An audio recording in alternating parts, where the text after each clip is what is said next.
کلوا واشربوا حتى يتبين لكم الخيط الأبيض من الخيط الأسود من الفجر ثم أتموا الصيام إلى الليل صدق اللہ العظیم۔ اس آیت مبارکہ میں اللہ رب العزت نے سحری و افطاری کے بارے میں ہمیں فرمایا ہے۔ ایک وقت تھا شروع اسلام میں جو روزہ پہلی امتوں پر جس انداز میں فرض تھا نا کہ شام کے وقت جب افطار کا وقت آتا تو وہ افطاری کرتے، اگر افطاری کرنے میں تاخیر ہو جاتی، وہ سو جاتے کسی وجہ سے، تھکاوٹ کی وجہ سے وقت گزر جاتا تو دوبارہ وہ افطاری نہیں کر سکتے تھے، نہ ہی وہ سحری کر سکتے تھے۔ پھر جا کے اگلے روز جا کے شام کے وقت وہ افطاری و سحری کر سکتے تھے۔ تو یہ بڑا مشکل روزہ تھا۔ جب شروع اسلام میں اسی روزے پر روزہ رکھا گیا تو ہوا یوں کہ ایک انصاری صحابی تھے، سرما بن مالک ان کا نام تھا، وہ شام کے وقت گھر میں آئے تو تھکاوٹ کی وجہ سے سارا دن کام کاج کرنا، آج تو بڑی سہولیات ہیں، جب شروع اسلام تھا اس وقت پہلے دور میں اتنی سہولیات نہیں ہوتی تھی، اس وقت جو ہے وہ کام بھی اسی انداز میں ہوا کرتے تھے، جو ہے وہ گھوڑوں کو چرانا یا اس کے علاوہ بکریاں چرانا، اس طرح انداز میں کام ہوا کرتے تھے، بڑے سخت کام تھے۔ پھر عرب کی گرمی ویسے ہی بڑی مشہور ہے، تو جب شروع اسلام تھا تو ویسے ہی رمضان المبارک اس وقت گرمی عروج پر تھی، تو جن دنوں میں اللہ رب العزت کی طرف سے رمضان کے روزے فرض ہوئے تو شام کا وقت آیا تو تھکاوٹ کی وجہ سے سو گئے۔ تو جب زوجہ محترمہ نے کھانا بنایا، افطاری مکمل بنا لی، بعد میں جب جا کے دیکھا روم میں تو یہ سو گئے تھے، تو اسی انداز میں پھر رات گزر گئی۔ اگلا دن جب آیا تو نبی پاک صلی اللہ تعالی علیہ وآلہ وسلم کی بارگاہ میں حاضر ہوئے، عرض کی یا رسول اللہ علیہ وسلم بڑی مشکل سے رات گزاری ہے، آج کا روزہ پھر دوبارہ اسی انداز میں پھر شام تک اسے لے کے جاؤں گا۔ تو اس وقت اللہ رب العزت نے جب وہ اس امت پر اپنا خاص کرم، خاص فضل کیا تو اس آیت مبارکہ کا نزول فرمایا، کلوا واشربوا، کھاؤ بھی اور پیو بھی، حتی یتبین لکم الخیط الابیض من الخیط الاسود، اس وقت تک کھاؤ جب تک صبح کی سفیدی جو ہے وہ ظاہر نہ ہو جائے، اس وقت تک کھانے پینے کا ٹائم اللہ نے اضافہ کر دیا۔ رات جب غروب آفتاب ہو گئی کھانا شروع کر لو، اور جب طلوع آفتاب یعنی فجر جب وہ پھوٹے اس وقت تک کھاؤ پیو۔ یہ پھر اللہ رب العزت کی طرف سے اس امت پر خاص کرم اور خاص فضل ہوا۔ اور اس کے علاوہ نبی پاک صلی اللہ تعالی علیہ وآلہ وسلم نے بھی فرمایا کہ دن کو روزہ رکھنے کے لیے سحری کھانے سے مدد حاصل کرو۔ اور دوسری ایک روایت میں ملتا ہے، حضرت انس بن مالک روایت کرتے ہیں کہ نبی اکرم صلی اللہ تعالی علیہ وآلہ وسلم نے فرمایا، سحری کرو، اس میں بڑی برکت رکھی گئی ہے۔ اس میں کوئی شک نہیں ہے، سحری میں بڑی برکت ہے۔ جب صبح کے وقت بندہ اٹھتا ہے، فریش تازہ ہوتا ہے، کھانا کھاتا ہے، سحری کرتا ہے، اور بعد از پھر نماز کے لیے بھی وہ نکل آتا ہے۔ اگر ایک لمحے کے لیے سوچا جائے، اگر یہ سحری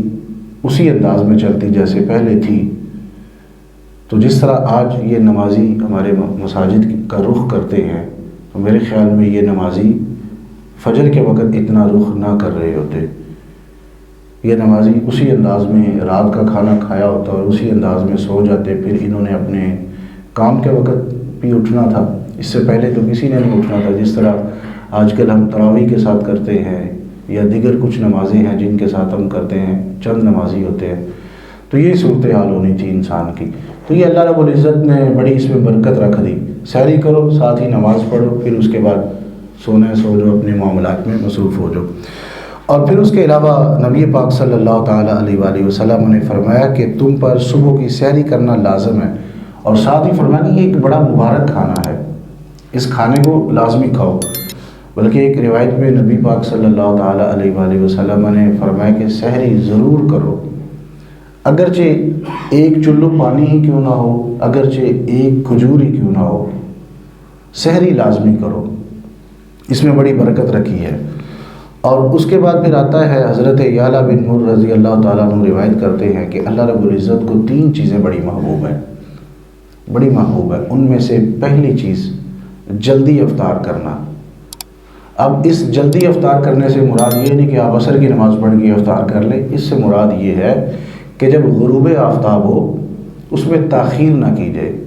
کیونکہ یہود کا طریقہ یہ ہوتا تھا کہ جو یہودی تھے نا وہ روزہ افطار کرنے میں تاخیر کرتے تھے، اور نبی پاک صلی اللہ تعالیٰ علیہ وآلہ وسلم کا بھی فرمان ہے کہ من تشبہ بقوم، جو کسی قوم کی مشابہت اختیار کرتا ہے وہ انہی میں سے شمار ہوتا ہے، وہ ہم میں سے نہیں ہے۔ تو ہمارا جو شمار ہے وہ مسلمانوں میں ہے، مومنین میں سے ہے، امت محمدیہ میں سے ہے۔ تو اس امت پر اللہ کا خاص کرم ہے، اور اس امت پر اللہ کا خاص کرم ہوتے ہوئے یہ اللہ رب العزت کی طرف سے آیا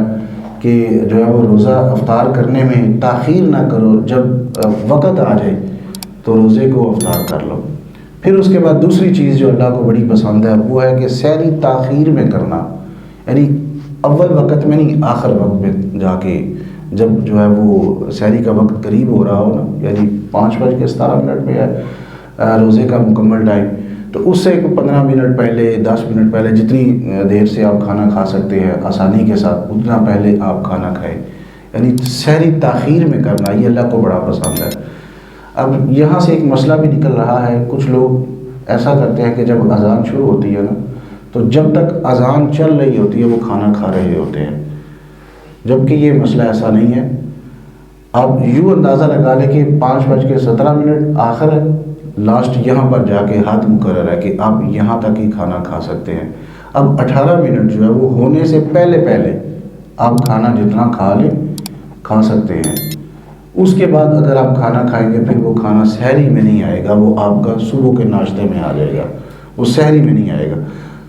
یہ مسئلہ عمومی طور پہ ہمارے گھروں میں ہوتا ہے کہ جب کبھی ہمیں تاخیر سے جاگ آتی ہے ہماری خواتین کو، تو وہ کہتی ہیں کہ جب تک اذان چل رہی ہے، جب تک اس کا آخری لفظ نہیں بولا جانا تب تک آپ کھانا کھا لیں۔ ایسا نہیں ہے، کیونکہ اللہ رب العزت نے جو ہے وہ اس کے لیے بھی حد مقرر ہے۔ یہ روزہ ہے، روزہ اسی کا نام ہے کہ اس کا ایک وقت مقرر ہے، جو کہ آیت مبارکہ میں آ گیا کہ سفید ڈورا جب جو ہے وہ سیاہ ڈورے سے جب وہ نظر آ جائے تو اس وقت تک آپ کا روزہ ہے۔ تو ایک وقت تھا، ایک زمانہ تھا، یہ گھڑیاں اس وقت نہیں ہوتی تھی، لوگ اندازے سے وقت کا حساب لگاتے تھے، لیکن آج یہ گھڑیاں، آج اللہ رب العزت کی طرف سے یہ بڑا کرم ہے کہ زمانہ تبدیل ہو چکا ہے، تو اب یہ ہمارے پاس یہ آلات موجود ہے کہ جن سے ہم یہ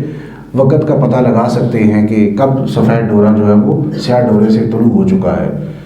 تو یہ آج کی گھڑیاں ہمیں بتاتی ہیں۔ پرانے لوگ ہوتے تھے ان کو پتہ چل جاتا تھا کیا وقت ہوا ہے، لیکن آج وہ لوگ ختم ہو گئے ہیں، تو اس وجہ سے آج گھڑیوں سے مدد لی جائے گی، تو گھڑیاں جو بتا دے وہی اینڈ ہوتا ہے، تو وہاں تک جا کے۔ اور تیسری چیز جو اللہ کو بڑی پسند ہے وہ قیام میں ہاتھ پر ہاتھ رکھنا۔ یہ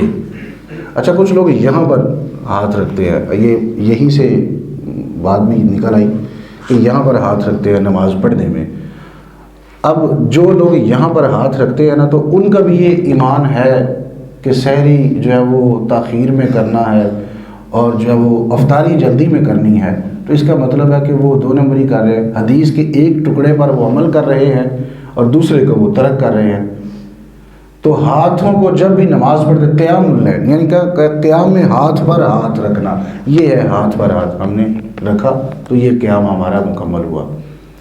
تو یہاں پر ہاتھ نہیں ہے نہ قیام میں۔ یہ 3 چیزیں اللہ کو بڑی پسند ہے۔ پھر اس کے بعد ایک حدیث مبارکہ ملتی ہے کہ نبی پاک صلی اللہ تعالیٰ علیہ وآلہ وسلم نے فرمایا کہ جب وہ افطاری کے وقت سب سے زیادہ جو پسندیدہ چیزوں میں سے ہے، نبی پاک صلی اللہ تعالیٰ علیہ وآلہ وسلم نے فرمایا وہ کھجور ہے، تر کھجور۔ جو تر کھجور ہوتی ہے، ایک خشک کھجور جس کو ہماری زبان میں چھوارے کہا جاتا ہے، تو چھوارے تو بعد میں آتا ہے، سب سے پہلے نبی پاک صلی اللہ تعالیٰ علیہ وآلہ وسلم تر کھجور استعمال کرتے تھے۔ اگر وہ نہ میسر آتی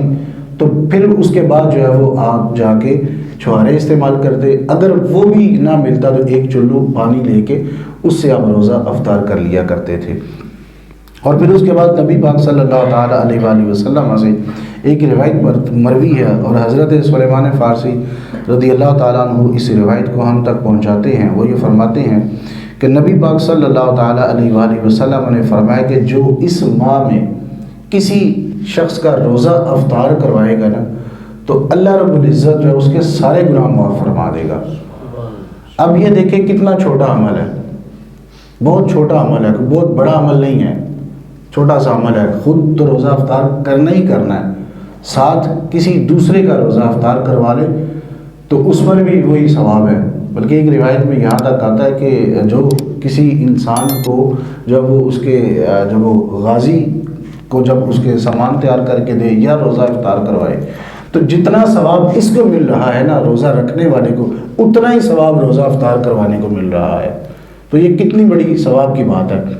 اور صحابہ کرام نے آگے سے عرض کی یا رسول اللہ علیہ وسلم، کچھ لوگ غریب بھی ہوتے ہیں، وہ سارے روزہ افطار نہیں کروا سکتے، تو ظاہر سی بات ہے روزہ افطار کرنے میں پھر وہ ظاہر ہے لوازمات بھی ہوتے ہیں، تو سارے لوگ تو نہیں یہ ثواب حاصل کر سکیں گے۔ تو نبی پاک صلی اللہ تعالیٰ علیہ وآلہ وسلم نے اس پر بڑی خوبصورت بات ارشاد فرمائی۔ آپ نے یہ فرمایا کہ ضروری نہیں ہے کہ اس کو پیٹ بھر کر کھانا کھلائے، اگرچہ وہ کسی ایک کھجور کے ساتھ بھی روزہ افطار کروا دے، اللہ رب العزت اس کے بھی سارے گناہ معاف فرما دے گا۔ یعنی کتنی یہ سعادت کی بات ہے کہ ایک کھجور کے ساتھ بھی روزہ پیٹ بھر کر اگرچہ نہ